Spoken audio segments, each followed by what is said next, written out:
Has had some issues with the Federal Reserve. Not surprisingly, Paul has his own choice for the next chair of the Fed. It isn't Janet Yellen. His pick is, well, we'll let him tell you. Former Congressman Ron Paul joins us this morning to talk about the Federal Reserve. Congressman, good to have you back. Good morning. Thank you. Nice to be with you. All right, so all these names out there, Cohn, Ferguson, Geithner, Summers, who would you take? Well, I picked NOTA, none of the above, because I don't think it makes any difference.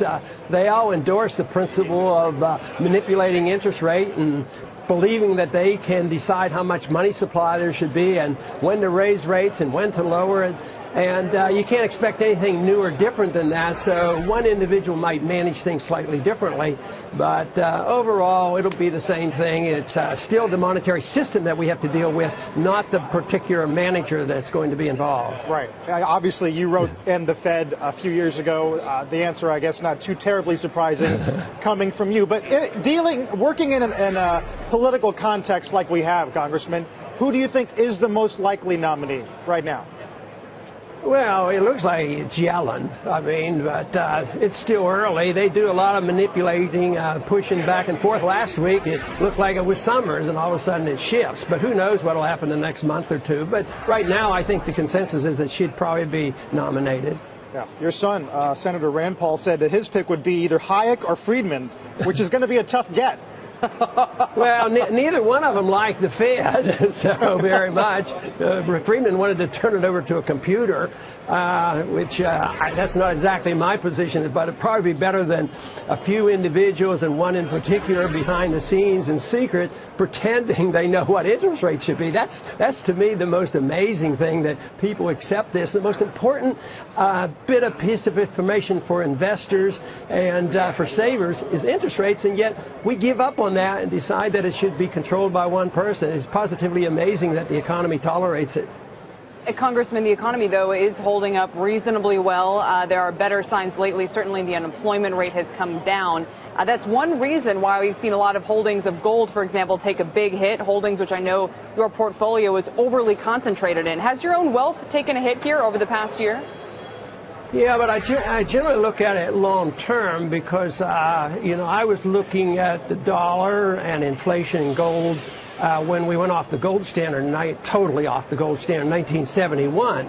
So if you say it took a hit, well, at $35 an ounce and at different things, it doesn't seem so bad, especially if you do it for insurance and long term. And we do know that governments will continue to spend. The deficit problem hasn't been solved, and I'll challenge you on some of the employment statistics. They're not quite as rosy as some people believe. I mean, we're in big trouble, and I challenge people on the inflation factor too. Just think of that little article today in the Times where they said this woman was working 2 jobs and lives in a shelter, which means she can't even get a house because her cost of living is too high. So there's a lot of inflation, a lot of unemployment, and to say that gold went down, in the last year, that doesn't tell you a whole lot. You got to look more long term. You got to look at the basics, and that's what most people don't do. The markets deal with minute to minute.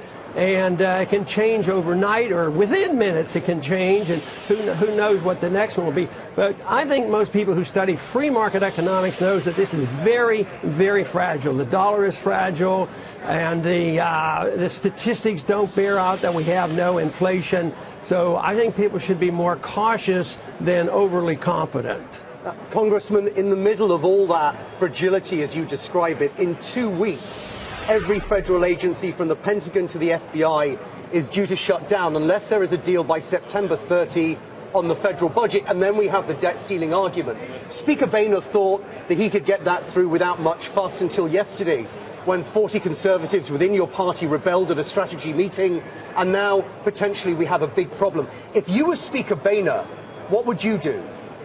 Well, I would insist that people cut back. Things are going to shut down. The choice is not so much, inflate and spend and borrow and run up the deficits and continue on this path that we are, because the alternative is Detroit. There's nothing that says that many cities, towns, and states and the country could face a Detroit because of the fundamentals.